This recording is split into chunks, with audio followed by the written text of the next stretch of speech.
What's going on, Bengals fans? Welcome to another episode of the Jake and Joe Bengals postgame show presented by First Star Logistics. Joe Goodberry coming to you live from the First Star Logistics studios in Cincinnati, where he had the privilege of watching the Cincinnati Bengals play this football game live against the Chicago Bears. I'm Jake Lisco. He's Joe Goodberry. We are with you every week here on the Jake and Joe Bengals postgame show presented by First Star Logistics, except when the Bengals don't play a game. There will be no midweek show during the bye week. There will be no postgame show this week. So be back with us after the bye week. We'll see what the Bengals do, if anything, at the trade deadline, which is suddenly going to be a much more depressing topic than it otherwise could have been. But another depressing loss, another soul-crushing loss filled with soul-crushing moments, quite frankly, and some moments of absolute elation. They recover an onside kick. Are you kidding me? They not only recover an onside kick, but Joe Flacco, leaky AC joint, sprained AC joint and all, delivers, continues the insanity run, catches on absolute fire on the last two drives, even without T. Higgins, as he had to leave the game with an injury that hopefully isn't too bad as the Bengals are heading into that bye week for his sake. And Flacco performed well. I mean, they scored how many points in this game, Joe? A lot. It's just like we've seen from this team. Doesn't matter how many points you score. The defense is going to give up at least one more point than you score. This show, as always, presented by First Star Logistics, who is hiring. And if you're looking for work in the Cincinnati area with one of the fastest growing companies in the Cincinnati area, make sure you check out firststarlogistics.com. Check out all the job postings. And if you're interested in work, one of the best companies to work for in the Cincinnati area, great partner for Joe and myself. And we're giving away 2 signed Joe Burrow helmets in this show. One from our giveaway on Twitter, on X. Make sure you're following at First Star Log for all the giveaway details. We have just amazing stuff to give away every week. Very excited to give away those 2 Joe Burrow helmets this week. And if you're live with us in the YouTube chat, well, if you stick with us here, you enter the hashtag First Star Logistics once in that chat, you'll have a chance to win that Joe Burrow helmet. We might have some extras to give you. And Jake, it's not First Star Logistics this week. You have to type First Star Logistics and the number 1 at the end, because we got people in there going right away to First Star Logistics. You don't know what it's going to be. It might be different, and this time it is. So re-enter it. Great correction. I got you. And we got you. First Star Logistics won this week. Only enter it once. No need to spam the chat after you've entered that code once. You will not get multiple entries if you enter the code more than once. We're not ruthless enough to disqualify you, but I'll shame you. We got some other stuff too at the end of the show. We gave away one, I think it was week 3 or week 4. We've got some shirts, some jerseys, some hats, and I think we're going to do 5 extra giveaways at the end of this episode. Since I'm in Cincinnati, First Star is they're feeling it despite the Bengals loss. Yeah. We got to keep the people happy even when the Bengals don't. That's why you're here, of course. Cincinnati Bengals are now officially, by EPA per play, the worst defense in the last 25 years. They are now at minus 0.17 EPA per play. These are unfathomable numbers. The worst defense in the last 25 years. And the only one that's close is the 2025 Dallas Cowboys at 0.16, the Detroit Lions from 2020, 0.15. And then before that, you have to go to the 0.12 Panthers from last year, the 0.12 Texans from 2020. It's a lot of them in the last few years, but no one has been as bad as the Bengals by EPA per play in the last 25 years. And if you don't know what EPA per play is, because why would you? They're also the worst in opponent points per game in the last 25 years at 33.3 points allowed per game. They're also, let's see if they're worst in yards allowed per game at 426.6. I think they might actually be standalone worst in yards per play now. They're not. They're tied with apparently this year's Chicago Bears defense in yards per play allowed at 6.4. So there you go. A bunch of numbers. We can get to run yards per game. The Bengals 3rd worst in the last 25 years out of like 800 defenses in running yards allowed per game. There's not a single stat that gives you any glimmer that this defense isn't simply on track to be the worst defense in the last 25 years.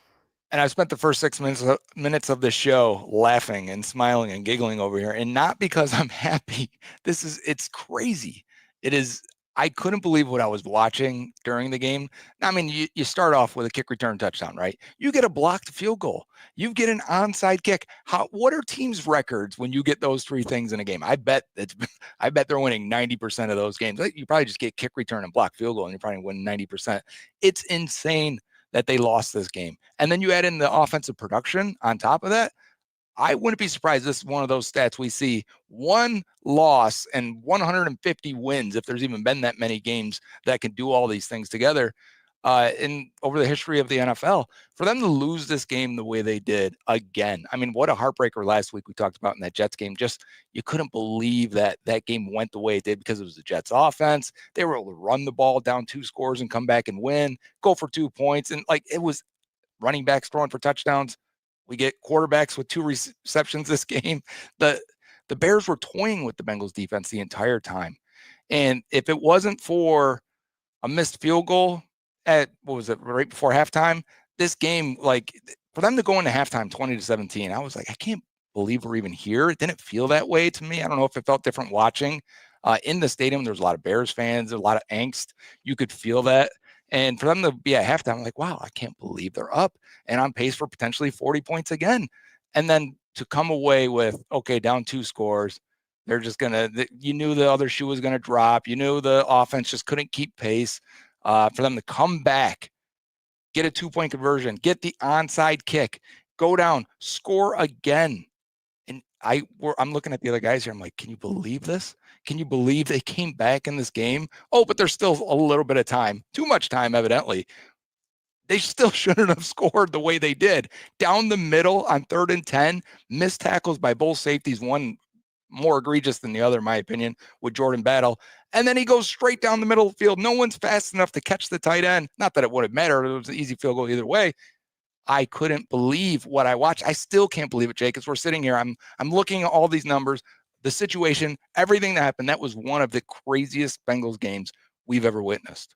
Yeah, I mean, you have in total well over 1,000 yards of total offense in this game, nearly 1,100 yards when you combine the two teams. The Bears go for 576 yards, 7.6 yards per play. The Bengals go for 495 yards on 7.6 yards per play. The Bears end up with 30 first downs, but there was a point in this game when the announcing crew was talking about the Bears almost have more first downs than the Bengals have run plays. That evens out a little bit when you get 2 straight drives to finish the game for the Bengals after recovering the onside kick. And you go 10 plays and 2 drives before the Bears touch the ball again. But then the Bears, you get 2 incomplete passes, 2 quick incomplete passes that burn 20 seconds or so off the clock, 15, 20 seconds off the clock. And then Caleb Williams scrambles for 14 yards because even though you have a guy that can consistently beat that terrible Bears left tackle, and he was terrible in this game, there's no one else that can bring Williams down. Even when you beat the left tackle, they couldn't get Williams to the ground enough times when they had chances to. I don't think Williams was very good in the pocket for a lot of this game, but when he did stick his foot in the ground and start running, the Bengals didn't have answers to contain him at all, made a number of plays outside of the pocket, including that scramble. And then, yeah, I mean, I'll be interested to see this on tape. It feels like so many times in this game, Bengals linebackers not getting enough depth in the middle of the field. Both Colston Loveland touchdowns feel like examples of this. And it's the same stuff we've talked about, right? It's angles, tackles, pass rush, safety issues, processing speed, guys not being in the right place on plays and coverage. And even when you have multiple pass breakups from corners in a game, this game also featured backbreaking penalties. The Bengals actually could have had 3 stops in 4 drives with Cairo Santos missing a field goal early in this game. But they had an offsides penalty on one of those missed field goals that leads to a touchdown. And they had a very ticky-tack, to be fair, illegal contact penalty on Demetrius Knight that extends a drive that would have led to a 4th and 10 punt from the Chicago Bears early in this game. So it's not like the Bengals played a game where they just simply got outplayed. They also beat themselves with untimely penalties early. Chase Brown drop, Jamar Chase drop in the end zone. Those 2 plays could have been touchdowns. I think they settled for field goals on both of those drives instead. So Yoshi Self-inflicted. stepping out of the back of the end zone. McPherson coming up short on a field goal after a illegal grounding by Joe Flacco. He had a couple moments, Flacco, I thought, on third downs where he just panicked a little bit. He's not great off script. We know that. And he was kind of shot putting or dart throwing, I would say, some of these balls and these underneath balls that were low for Chase Brown as he's trying to scoop them off the turf. So they just weren't as clean as they should have been.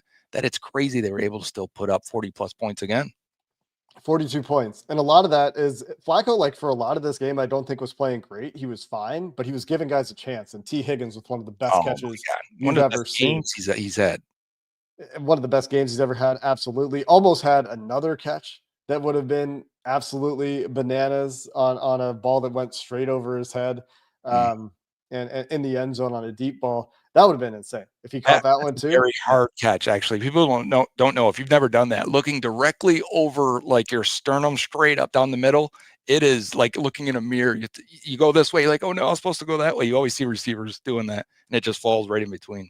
And that was what his first touchdown catch was. He was essentially watching the ball straight over his head. I mean, technically it's coming over his shoulder. He's much closer to the sideline on that play, but he's fighting through contact. I thought he caught it blind. I thought he saw the ball. And then by the time he actually sticks his hand out to catch it, I don't know if he's able to keep his eyes on the ball through that catch. That's one that I'm going to have to slow down and watch again. In fact, we might as well look at that play while we're talking about it. I'll get it pulled up here, but it's one of the few highlights in this game. And there were highlights. So like, at least there's that, at least there's some fun things to look at and talk about. I think that's what amplifies our anger though, is that because you're wasting again. I mean, Zach Taylor may ultimately get fired at the end of this year because of their shortcomings, but the offense is putting up points. The special teams had an amazing day, and yet it doesn't matter. Yeah. And we've been talking about the special teams too. You get that kickoff return. I mean, you do have the offsides penalty. That is inexcusable, but you have the block kick and a kickoff return. And generally you're winning the field position battle on kickoffs in this game. Samaje Perine also gets rolled up on a hip drop looking tackle. And that's a shame. Probably a high ankle. We'll see if we'll see how he is coming out of the bye week. But this play from T. Higgins is just bananas. So at least we can enjoy this one highlight because this is just kind of a YOLO ball from Flacco, that tight to the sideline. And crazy playing through contact, keeping perfect balance through contact. And you just go back to the catch point here and it doesn't really make sense. Like you see this ball a lot. You see it caught. I don't know if I've ever seen a ball caught from this point. Yeah, I would love to see next gen stats for them to say if they can discern all the things that's happening here other than separation and how far down the field, because I don't know if I've ever seen a ball caught like this other than Randy Moss, maybe back, rookie year Randy Moss catching over Cowboys shoulder with like a one-hand snag. This was absolutely crazy. But T doesn't even get up here. This isn't even high point. Like high point you see from this spot. Like sometimes you see guys get up here. It could have been for sure, but this is where I'm saying like he does catch it blind. Look at where his eyes are at this point. If you can see that, he's just got his hand up, just kind of stabbing at it, and it just hits the hand. And then he goes like because he sees where the ball is going, he knows where to put the hand, but he is not watching that ball into his hands. Just an outstanding play from T. Higgins. So at least we'll have that one to think back on. Deep balls to Yoshi, deep balls to Mitch Tinsley. I mean, like Noah Fant down the middle. I mean, there was so many plays here that are wasted. It feels so wasted to have a defense like this when the offense can still entertain us. We'll probably look back at this. We've had some cardiac catch seasons that they've come out on top, and you remember those fondly, like the 2009 year. They had to keep coming back and keep, fighting through a lot of late game scenarios. Even 2005 to some degree. And this is such a kick in the groin, for lack of a better word, because like I'm enjoying this season, Jake. It to think that Burrow went down. They made a trade for 40-year-old Joe Flacco, and I'm still enjoying a lot of things about football and the entertainment aspect of it, watching this team to be sucker punched every week by the defense. It's like, it looks so great. Oh man, look at the offense. Defense, get out of the way and let us enjoy this, please. Sir. Can't you be normal? Can't you just be an okay defense? Nope, they cannot. I'm sorry. That's against the rules for the Bengals in the last 2 years. You ready for the list of Bengals players with 20+ yard catches in this game? I am. T. Higgins had a 44-yard long. Jamar Chase had a 36-yard long. Chase Brown had a 21-yard long. Andre Yosevach a 28-yard long. And despite his mistakes in this game, and there was at least one, he did have 66 yards and a touchdown. So shout out to Yoshi bouncing back a little bit there, including being the recipient of one of the better thrown balls from Joe Flacco. That the couple passes he threw with touch, and I'm about to name another one downfield in this game. The Jamar Chase fade that was incomplete in the end zone that Jamar dropped. The Yoshi ball that went deep for 28 yards, and the Tanner Hudson 33-yard catch. There's number 5. Another beautiful touch pass from Joe Flacco. Noah Fant, you mentioned 23 yards and 27 yards for Mitch Tinsley. 7 players for the Cincinnati Bengals had catches of 20-plus yards in this game as Joe Flacco went for 470 on 10 yards per attempt. He did have a couple of interceptions, and it just wasn't enough. That's going to be a stat I look for after this game as well. How 7 receivers go 20 plus? How often does that team lose the game? I bet it's very, very low. You probably put up a lot of points. The Bears had 3 receivers go over 20 yards in this game. Colston Loveland had a 58, obviously, to win the game. DJ Moore had a 23-yarder, which DJ Moore is not. Oh, I guess that was a run, the play that ended up being a touchdown. I was going to say he didn't have a touchdown, but he did. It was a running play. And Caleb Williams, of course, on the throwback quarterback screen, had a 20-yard catch for the Chicago Bears. If there's something that emblemizes how bad this Bengals defense is right now, it's that you get beat by a Philly special for a touchdown, and you also get beat on a quarterback screen for a chunk play in the same game. But more than that, I think the Bears averaging 7.6 yards per carry, another opponent going over 200 yards against the Cincinnati Bengals on the ground, 283 total rushing yards. And then a guy they signed 2 days ago from the practice squad. Bertain Brown. Yeah. 37 yards on 5 carries, 7.5 yards per carry, and a 22-yard touchdown run. And this defensive line, I was actually, it's funny from an evaluation perspective, because we're kind of in that mode, with the way this season's going, and that'll be a discussion over the next week for sure, especially with the trade deadline looming. Watching Joseph Osai, Miles Murphy, Shamar Stewart was such an emphasis of mine, watching those guys, and like they were close. There was a lot of near production, as Al Golden called it when watching Shamar's tape at Texas A&M. Osai probably ends up with like 7 pressures, 1 sack on a broken play, pretty much where other guys applied pressure and he cleaned it up. But how many times can we miss or not be able to keep contain or control our rush lanes? And there were plays other than that too, where it looks like there was one play in particular. Osai's going around the right edge, and the guard comes off, peels off, and helps the tackle on Osai, so he gets ridden around the corner. But nobody fills that gap now, because between the center and the left guard, there's a void. And Chris Jenkins is kind of still stuck on the center. It's like, can anybody fill into that spot? Can we have a complementary pass rush? Can you understand each other's lanes? You're running into each other. Some of these delayed blitzes where Knight's just kind of standing there as the 4th guy with the center. That does nothing. You might as well not even rush him. I understand we're trying to keep Caleb Williams in the pocket, but it didn't look like you could. Number one, you couldn't tackle him. He made some crazy plays off script, like spinning, throwing some darts. Like, give him credit for that. We know he can do that. It's all the other things, which they controlled him pretty well in this game. Obviously, we only had a couple incompletions, but the defensive line had an opportunity in this game to really affect the quarterback. And it was frightening how bad they fell on their face in this one. Yeah, even when they had wins, just not finishing plays in this game is what you're pointing out. Joseph Osai about that in the preview show, right? How the defensive line, like their missed tackle rate is really high right now. Yeah, and just not even putting themselves in position to attempt tackles, like where they win initially, and then the secondary or tertiary phase of the pass rush, they're just not close to the quarterback. You got like Shamar Stewart on a free runner, just running right by Caleb Williams, a nice little move for him in the pocket, but you got to be able to break down and at least get a hand, on the player. Joseph Osai led the way for the Bengals in pass rush win rate in this game, according to initial PFF charting, with 13.8% win rate. That's not great. He was better in true pass set situations, 20% win rate in those spots. But again, you take that as a secondary guy, but he led the way for the Bengals by a huge margin in true pass set situations. If they have Trey, Jake, in this game, they win, right? I think Trey Hendrickson probably has 6 sacks in this is game. one of those games. Because the left tackle for the Bears was abysmal. And that's where all these wins came from. That's why Joseph Osai has all of them. If Trey is in the game, they're probably not winning across from Trey. Still, there's probably more help for the left tackle, and they did help him a lot. But I think a lot of the wins I saw were on the left side. Miles Murphy ran right by the left tackle for the Bears at one point that leads to that hit on Caleb Williams from Cedric Johnson on the other side. But yeah, I mean, outside of Johnson, though, flashing a couple of times, and on special teams had some blocks.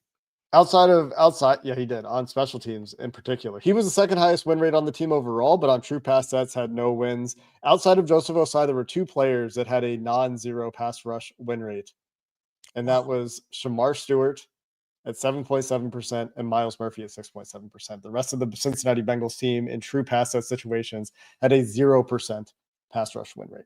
They've been getting nothing from the defensive tackle room, and I think there was a sack. I don't know if they split it between Slayton and Chris Jenkins, or if Jenkins, or if BJ Hill just got the credit for it. But it continues getting absolutely nothing. I think this leads into where we're going to go for the rest of the show. I don't know how L. Golden survives this. And a lot of people are going to say, Zach, you got to fire Zach because we've talked about firing Zach already and how that's probably an inevitable path because you're losing games. But the defense at a historic pace of being inept, not showing any signs of getting better. You can't point to one thing. I challenge you. Give me anything. I don't care how stupid it sounds. In the comment, give me something the defense does well. I don't care what it is. Give me something, please. And I'm watching from the first star suite. I'm watching the sidelines because I'm like, I don't get this vantage point too often. Like the coaches, there was a couple plays. I see coaches put their hands up like, no, before the ball is even thrown by Caleb Williams and it's to a wide open player. Or the run bounces to the outside and you see the coach, no. Or Shamar's getting blown to the inside multiple times in this game and the outside edge is wide open. I could see the reaction. Like the coaches were trying to help as much as possible and communicate as much as possible going out. But my point is about Golden, like, I don't know how you survive this because nothing looks good. Like, you can be energetic, you can be the right communicator or a good dude, Zach's neighbor, he wanted to come back here, all of these feel good things. It doesn't matter if your defense is this bad. It is so bad. It's hard to even wrap your head around them getting worse than last year. And not only did it get worse, they're dancing on the grave of last year's defense. Like they are so offensive to watch. You can't win any games like this. And it's the offense functioned. The special teams responded to their slow slump lately.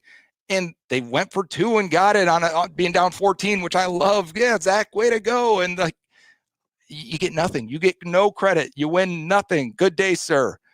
You lose again. But I think El Golden's got to go. And I think there's a chance he's gone like by 8 p.m. tonight because I don't know how you survive this. Nothing works.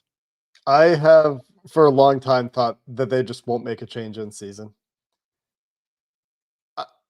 I think that this kind of thing is the way that the Bengals make changes in season. We saw it with Terrell Austin. Yeah. It's the only time really that I can recall. I'm sure there are some that I'm forgetting, but this is the first time. Ken Zampese, right? Zampese. Yeah. I was thinking there was maybe one offensive coordinator. Yeah, because Laser took over, right? Yep. Interim. Yep. And then he was named the OC. Anyway, ESPN Insights here. The Bengals are the first team to score 38 plus points in back-to-back games and lose both since the 1966 Giants. That's not even the merger, right? That was the NFL AFL merger. Yeah, I don't even know 67, right? Yeah, it's when you're historically bad like this, that's where you have the bye week. Yeah, you got to do it. But who steps into that role? Like who is Chuck Burks? Like who is even hypothetically capable of running the defense on this staff? They are not experienced. They don't have those guys that have been coordinators before on this staff. They don't have those veteran pieces right now. Like Desai, maybe. He was a defensive coordinator, wasn't he? I mean, he was brought in to help on the offensive side of the ball, but like he was a defensive coordinator, right? Am I remembering that correctly? No, I think you're right. Even if it was just he was secondary coach before, wasn't he? With the Rams? I guess I don't remember. I I thought don't he either. was a DC at one point. I'm gonna I look don't it think up he was now. a full-time DC. He might have been interim at a point, but you're right. They don't have somebody He to was the lean on. defensive coordinator for the Eagles in 23, and I don't think he survived that season. He was also the defensive coordinator for the Bears in 21. Okay, so you do have someone with some experience, so maybe you do start to transition that over the bye week.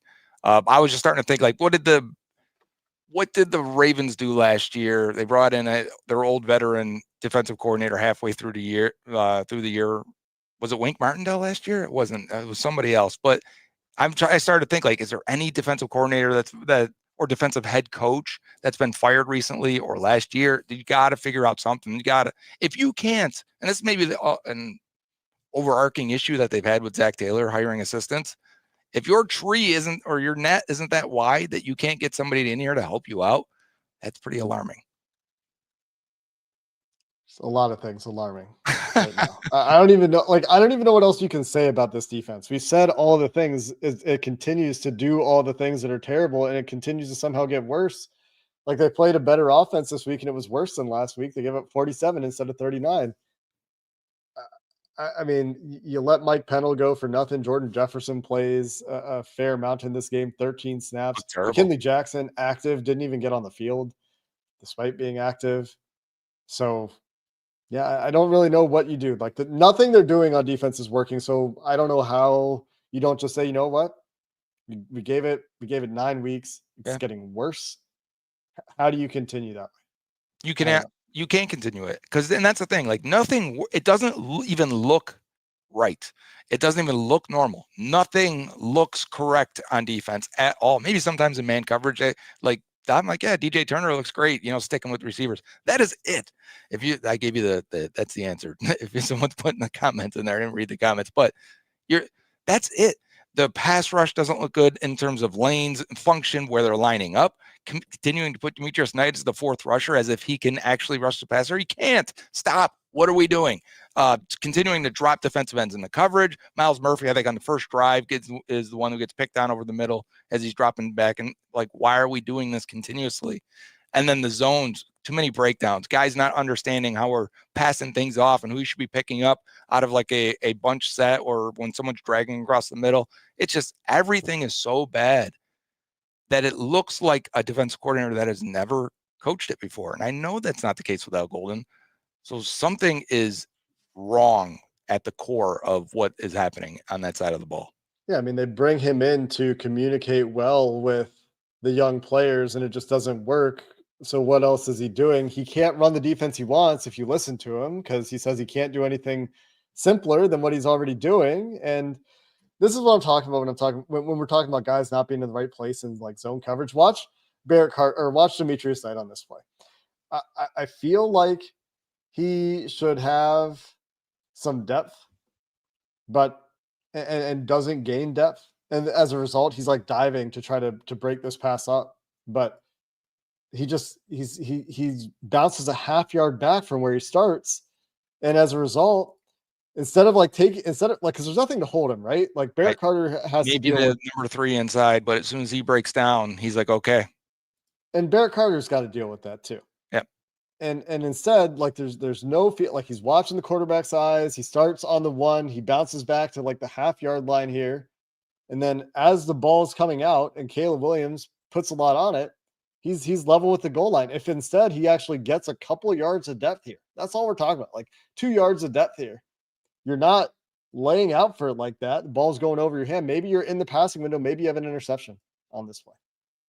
Yeah. And this is the way you attack this defense. I feel like they've gone into cover 2 shells in the red zone and middle of the field being open. They're just, and it's not even here, actually. It's only a single high safety. I'm kind of watching from a little bit of distance here, Jake, as I'm trying to analyze the play. I won't do that. I'll just say it's too many issues. It's too many rookie linebacker mistakes, depth, missed tackles. We had Barrett Carter miss a tackle in the middle of a hole on a big run. I think that was Britton Brown, right? That's a backup running back on that one. Mm-hmm.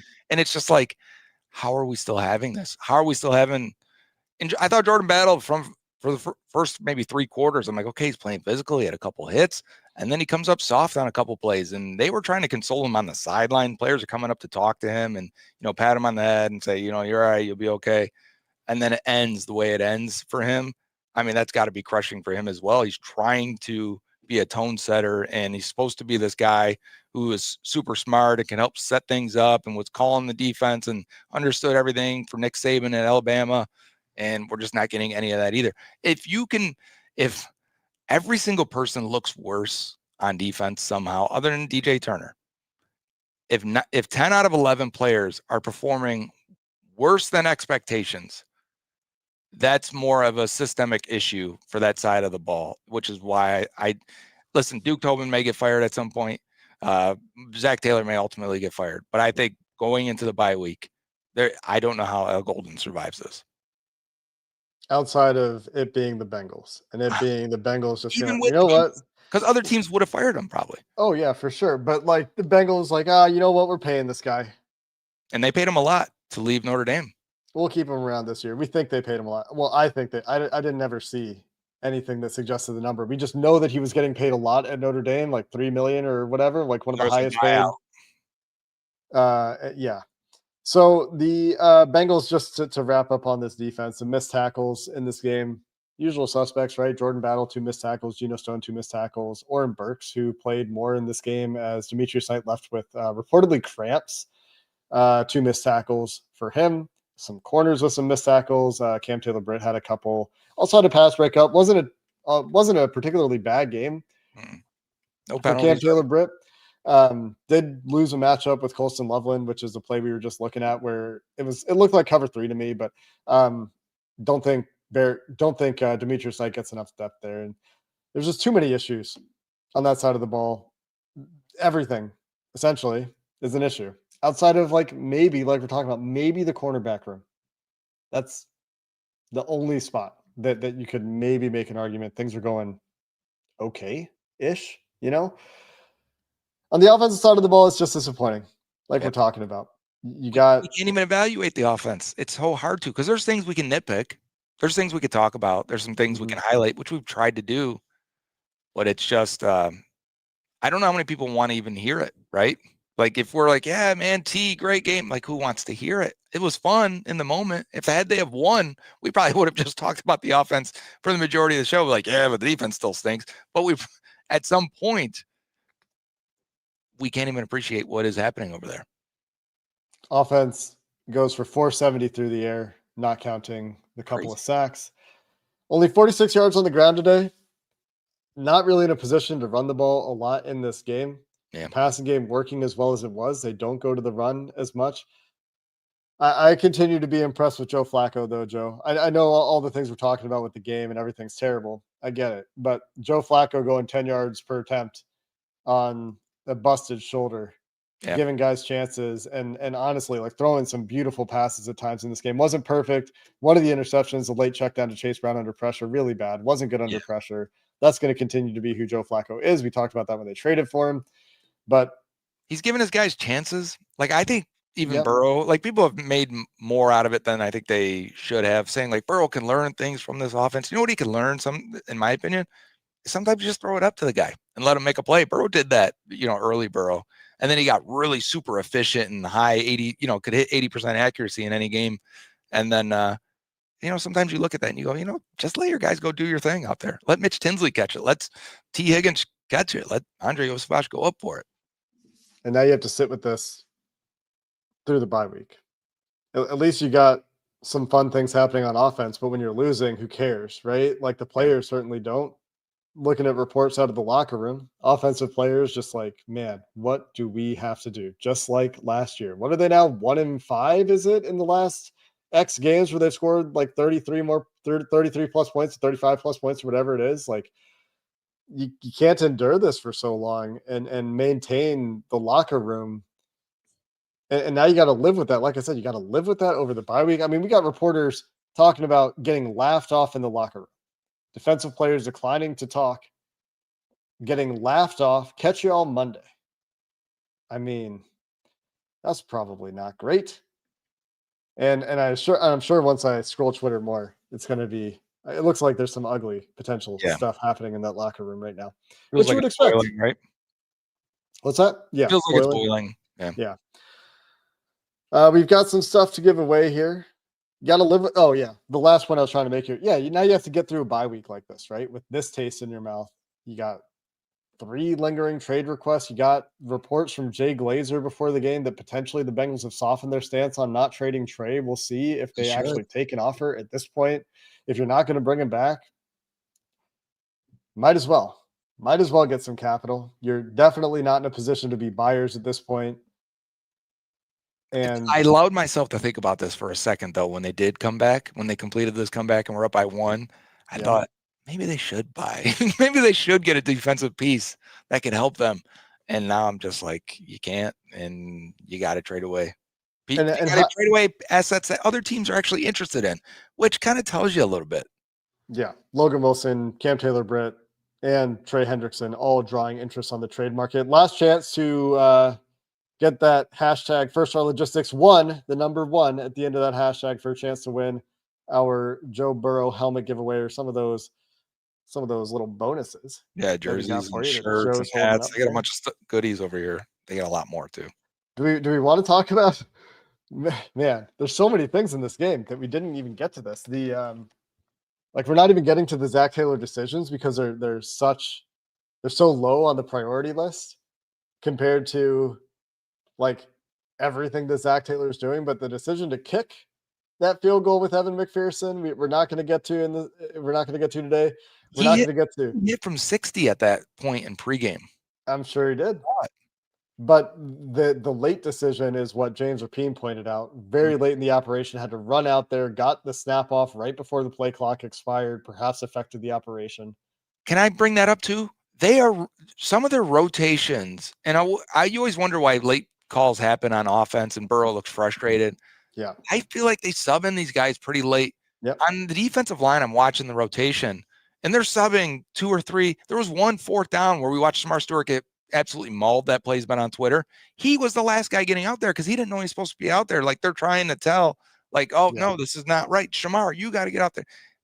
Too much rotation. These guys are running more, coming on and off the field consistently. I've never seen this much. Normally it's like, all right, you let your starters go. Maybe they go 8, 10 plays, and then you get the backups in for 4 plays or whatever. If the drive's going 12 plays, and then you hope to get your starters back out there inside the 10. It's like they're rotating every 2 plays, and these guys are running on and off the field. The time of possession plus running on and off the field, it just seems like a waste of energy.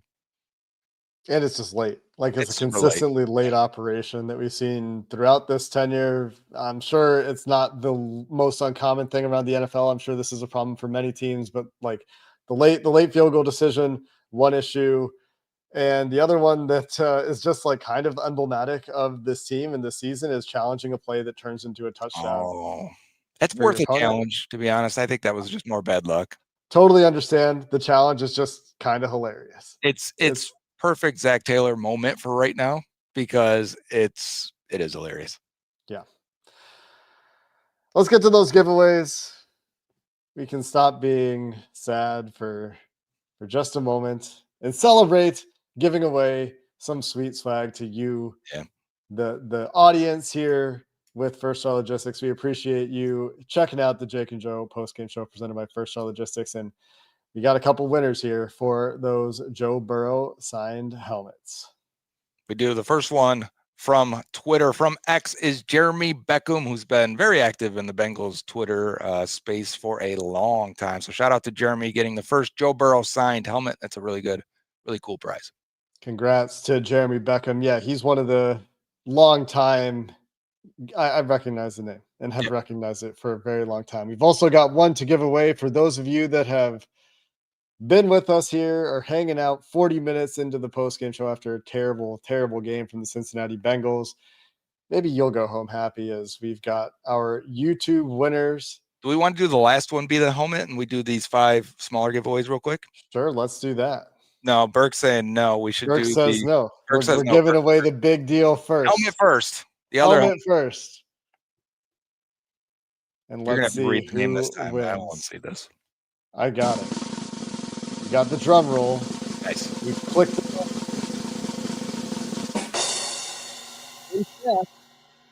Is thing really gets me every time. Austin Coleman, congratulations on your Austin. Joe Burrow signed helmet. Congratulations to Austin and Jeremy Beckerman. How many jerseys do we have?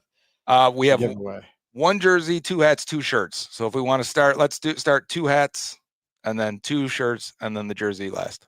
All right, 5 more items to give away here as we keep. This is for a hat right here. Keep the giveaways going here at the end of the show. Our first winner of a hat. Oh, it was almost me, but instead it is Randy Harbison. I never win these giveaways. Randy, you got it coming to you. Congratulations to Randy Harbison on hat number 1. Let's see who gets hat number 2. We're going to have a lot of drum rolls here. Make sure you're checking out the comments on YouTube. If you're curious about how to claim your prize, there will be instructions on how to get in touch to get your prize. The second winner of the hat is Shaw Adventures. Congratulations on the hat. Are these Bengals on the Brain hats? They are First Star and Bengals on the Brain logos on them. Awesome stuff. And we've got 2 shirts. What's next? 2 shirts. What are the shirts that we got? Reach these ones. So we got some Bengals on the Brain Bengals on the Brain shirts. Yes. Got a couple Bengals on the Brain shirts to give away here. We got First Star logos on the back. Those are nice shirts. I'm going to have to take a couple of these home, actually. And let's see who wins the first of 2. Maybe we can avoid the drum roll. Ninja Smoke Bomb. Great name. Ninja Smoke Bomb, congratulations on your Bengals on the Brain shirt. One more Bengals on the Brain shirt, then that cool baseball style Cincy jersey to give away here. Let's see who wins the second Bengals on the Brain t-shirt, courtesy of First Star Logistics. All these awesome prizes from our partner, First Star Logistics. Aaron Miller, congratulations. It's for the shirt, Aaron Miller. Now we got the jersey. On your shirt. And finally, the jersey. The Wade and Williamson collaboration. Wade and Williams collab. One last giveaway here. And winning the Wade and Wilson Cincy jersey, the Dan 9169. Nice. Congratulations to the Dan for winning. We'll be back with you for week 11. The Bengals on a bye in week 10. So no preview show. There's nothing to preview. No post-game show. There's no game to go live after. So we're going to have a week off. We'll be back with you in about 10 days, give or take. Maybe, I guess, closer to 2 weeks going into the Bengals week 11 game. Until then, thanks for watching this episode of the Jake and Joe postgame show presented by First Star Logistics. Again, if you're looking for work in the Cincinnati area, make sure you check out firststarlogistics.com. Our fantastic partner is hiring, one of the fastest growing companies in the Cincinnati area. If you are looking for work, a great partner for us, perhaps a great partner for you. Until next time, thanks for watching the Jake and Joe postgame show.